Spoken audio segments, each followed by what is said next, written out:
नमस्कार विद्यार्थी मित्रांनो, स्वागत आहे आपलं इन्फॉर्मेशन अड्डा 24/7 या यूट्यूब चॅनलवर. अतिशय महत्त्वाची माहिती आरोग्य विभागाकडून प्रसिद्ध करण्यात आलेली आहे. फायनल आन्सर की तुमच्या अजूनपर्यंत तरी प्रसिद्ध झालेले नाहीत, ही गोष्ट लक्षात असू द्या. फायनल आन्सर की आली की लगेच तुम्हाला आपल्या चॅनलवर व्हिडिओ बनवून माहिती दिली जाईल. जे अपडेट आता सध्या त्यांनी प्रसिद्ध केलेलं आहे ते मित्रांनो तुमचं कागदपत्र तपासणीबद्दल देण्यात आलेलं आहे. तर हे प्रसिद्धीपत्रक अगोदर का दिलंय त्यांनी? कारण की तुमचा वेळ वाचावा. फायनल आन्सर की आल्यानंतर, लिस्ट लागल्यानंतर त्याच्या अगोदरच तुम्हाला तयारी करण्यासाठी ही महत्त्वाची माहिती दिलेली आहे. याच्यामध्ये नेमकं काय म्हटलंय ते पहा. आरोग्य सेवा आयुक्तालय अंतर्गत गट क व ड संवर्गातील परीक्षा राज्यातील 29 जिल्ह्यामध्ये 108 परीक्षा केंद्रामध्ये दिनांक 30 नोव्हेंबर 2023 ते 7 डिसेंबर 2023 व दिनांक 12 डिसेंबर 2023 या तारखांना आयोजित करण्यात आलेली होती. परीक्षा झाल्यानंतर TCS ION यांच्याकडून 15 डिसेंबर 2023 पासून संबंधित उमेदवाराच्या लॉग इन ID वर त्या उमेदवाराने सोडवलेली उत्तरपत्रिका म्हणजेच आन्सर शीट व उत्तर तालिका म्हणजेच आन्सर की उपलब्ध करून देण्यात आली होती. उमेदवारांना उपलब्ध करून देण्यात आलेल्या उत्तर तालिका म्हणजेच आन्सर की च्या अनुषंगाने चुकीचे प्रश्न, प्रश्नांचे चुकीचे पर्याय व चुकीच्या उत्तरास गुणदान वगैरे संबंधित आक्षेप हरकत असल्यास सदर आक्षेप नोंदवण्यासाठी 18 डिसेंबर 2023 ते 20 डिसेंबर 2023 या कालावधीत TCS कडून लिंक खुली करून देण्यात आली होती. तर पहा मित्रांनो, तुमची परीक्षा कधी झाली, त्यानंतर तुमची लॉग इन ID वर 15 डिसेंबर 2023 पासून आन्सर शीट व आन्सर की उपलब्ध करून देण्यात आली होती. त्यानंतर तुम्हाला काही ऑब्जेक्शन घ्यायचं होतं, त्याबाबतची लिंक त्यांनी उपस्थित करून दिली होती. याबाबत सविस्तर माहिती या पहिल्या पॅरेग्राफ मध्ये देण्यात आलेली आहे. त्यानंतर मित्रांनो पुढे काय सांगितलंय, सदर प्राप्त आक्षेपांबाबत TCS कंपनीच्या समितीमार्फत कार्यवाही करण्यात येऊन ज्या पदाच्या परीक्षेबाबत घेण्यात आलेले आक्षेप किंवा हरकत समितीमार्फत स्वीकृत झालेली आहे त्या पदांच्या अंतिम म्हणजेच फायनल आन्सर की उत्तर तालिका संबंधित उमेदवाराच्या लॉग इन ID मध्ये उपलब्ध करण्यात येणार आहे. म्हणजे त्याच्यावर सध्या काम चालू आहे मित्रांनो आणि तुमच्या लॉग इन ID मध्ये तुम्हाला ते फायनल आन्सर की लवकरात लवकर प्रसिद्ध करतील. आता बऱ्याच जणांना प्रश्न पडेल की कागदपत्र पडताळणीबाबतचं ते प्रसिद्धीपत्रक आलेलं आहे, मग फायनल आन्सर की येणार आहे किंवा नाही? तर मित्रांनो 100% फायनल आन्सर की तुमची येणार आहे. त्यांनी या ठिकाणी मेन्शन देखील केलेलं आहे आणि फायनल आन्सर की नंतर पुढची प्रोसेस चालू राहणार आहे. त्याच्यानंतर पुढे काय म्हटलंय ते पहा. यापूर्वीच प्रसिद्ध केल्यानुसार आक्षेप निराकरणानंतर ज्या संवर्गाची परीक्षा एकापेक्षा जास्त सत्रामध्ये झाली आहे त्या संवर्गासाठी नॉर्मलायझेशन सूत्रानुसार अंतिम गुण निदान होईल व त्यानुसार गुणवत्ता यादी प्रसिद्ध केली जाईल. त्यानंतर कार्यालय निहाय व पदनिहाय गुणवत्ता यादी व निवड यादी प्रसिद्ध करण्याची कार्यवाही येईल. ही गोष्ट तुम्हाला कळाली का? ज्या पदाची परीक्षा एकापेक्षा जास्त सत्रामध्ये झालेली आहे, आता ग्रुप C मधील पदे आहेत की त्यांची परीक्षा एकाच सत्रामध्ये झालेली आहे. ज्या पदाची परीक्षा एकाच सत्रामध्ये झालेली आहे त्यांचं नॉर्मलायझेशन केलं जाणार नाही, पण ज्या पदाची परीक्षा एकापेक्षा जास्त सत्रामध्ये झालेली आहे त्यांचं या ठिकाणी नॉर्मलायझेशन करून अंतिम गुण निदान होईल व त्यानुसार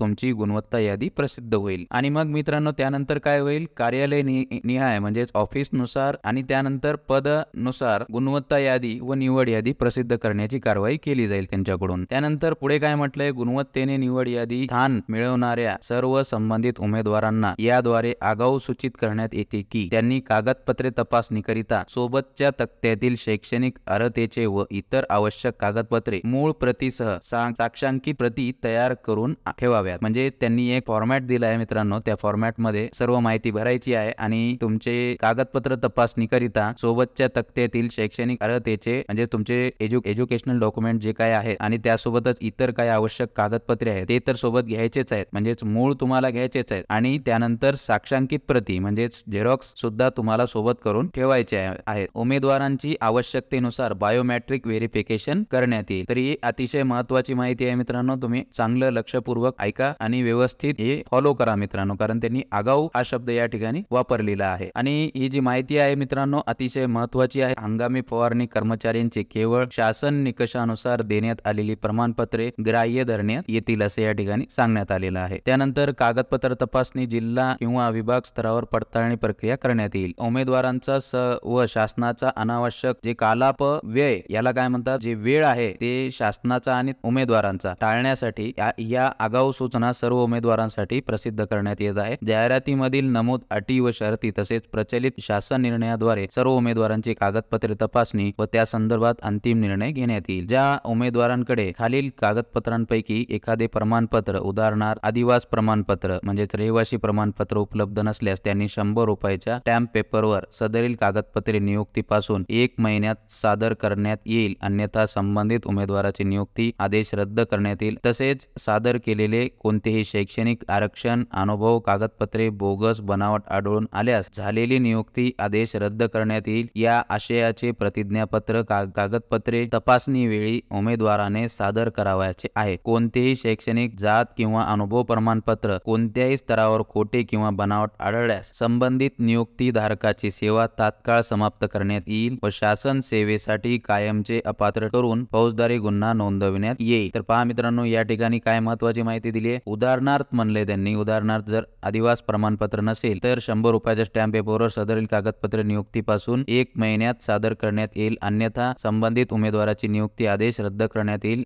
तसेच सादर केलेले कोणतेही शैक्षणिक, कोणतेही बनावट आढळून आल्यास झालेली नियुक्ती आदेश रद्द करण्यात येईल, अशी माहिती या ठिकाणी देण्यात आलेली आहे। तर हा अतिशय महत्त्वाचा पॉइंट आहे मित्रांनो, एक सगळ्यांनी हा पॉइंट लक्षात ठेवायचा आहे। बरेच जण कमेंट करून विचारतात मित्रांनो की सर माझ्याकडे हा डॉक्युमेंट नाही, हे फलाना नाहीये, तर मी काय करू, काय माझी नियुक्ती होणार नाही की काय, माझं सिलेक्शन होणार नाही की काय, असे बरेच जणांना प्रश्न पडतात। तर तशात काही घाबरायचं कारण नाही मित्रांनो, त्यांनी ऑप्शनही दिलेला आहे तुम्हाला। त्यानंतर पहा मित्रांनो, आता कागदपत्र तपासणीसाठी उमेदवाराचं नाव लिहायचं आहे, पदनाम लिहायचं आहे, अर्ज क्रमांक लिहायचा आहे, बैठक क्रमांक लिहायचा आहे। हे कागदपत्र तपासणीला ज्यावेळेस तुमची निवड यादी लागेल त्यावेळेस तुम्हाला हे सर्व भरून द्यायचं आहे। तर कुठली कुठली डॉक्युमेंट लागतात आणि कोणते कोणते कागदपत्र तुम्हाला या ठिकाणी दिलेली आहे त्याची माहिती या ठिकाणी भरायचं आहे। तर जन्म तारखेचे प्रमाणपत्र, जन्म प्रमाणपत्र दिलंय किंवा शाळा सोडल्याचा दाखला दिलाय, शालांत परीक्षा प्रमाणपत्र दिलंय, त्याचं नाव या ठिकाणी लिहायचं आहे। जात प्रमाणपत्र, जातीचा तपशील, जात प्रवर्ग या ठिकाणी लिहायचा आहे। या ठिकाणी पोट जात लिहायची आहे आणि प्रमाणपत्र क्रमांक व दिनांक या ठिकाणी टाकायचा आहे। त्यानंतर जात वैधता प्रमाणपत्र, प्राधिकाऱ्याचे पदनाम व ठिकाण, प्रमाणपत्र क्रमांक व दिनांक या ठिकाणी, पडताळणी समितीचे नाव, प्रमाणपत्र क्रमांक आणि दिनांक या ठिकाणी टाकायचा आहे। त्यानंतर जाहिरातीत नमूद केल्याप्रमाणे उन्नत व प्रगत गटात मोडत नसल्याबाबतचे म्हणजे नॉन क्रिमिलियर सक्षम अधिकारी यांचे प्रमाणपत्र असेल नॉन क्रिमिलियर तर या ठिकाणी नॉन क्रिमिलियर प्रमाणपत्र क्रमांक टाकायचा आहे, दिनांक टाकायचा आहे आणि कधीपर्यंत वैध आहे त्याची कालावधी या ठिकाणी टाकायची आहे। आदिवास प्रमाणपत्र, प्राधिकाऱ्याचे पदनाम व ठिकाण या ठिकाणी टाकायचं आहे। त्यानंतर जाहिरातीतील नमूद केल्याप्रमाणे शैक्षणिक अर्हता प्रमाणपत्र म्हणजे 10वी, 12वी, पदवी, पदविका, त्यानंतर पदव्युत्तर पदविका, त्यानंतर पदवी किंवा इतर जी काय डॉक्युमेंट तुम्ही जोडलेली आहे, तुमची क्वालिफिकेशन जी काय आहे तिची माहिती या ठिकाणी जोडायची आहे, भरून द्यायचं आहे। त्यानंतर काय मागितलंय, अनुभव प्रमाणपत्र, ज्या पदासाठी अनुभव प्रमाणपत्र मागण्यात आलेलं आहे त्या पदाची या ठिकाणी अनुभव प्रमाणपत्र जोडायचं आहे आणि त्याचं नाव, कालावधी, संस्थेचं नाव, कुठं अनुभव घेतलाय तुम्ही, शासकीय, निमशासकीय, खाजगीमध्ये मासिक वेतन तुमचं किती होतं याची सर्व माहिती या ठिकाणी भरायची आहे। त्यानंतर registration, nursing council, pharmacy council, dental council, occupational व फिजिओथेरपी काउन्सिल कडील नोंदणी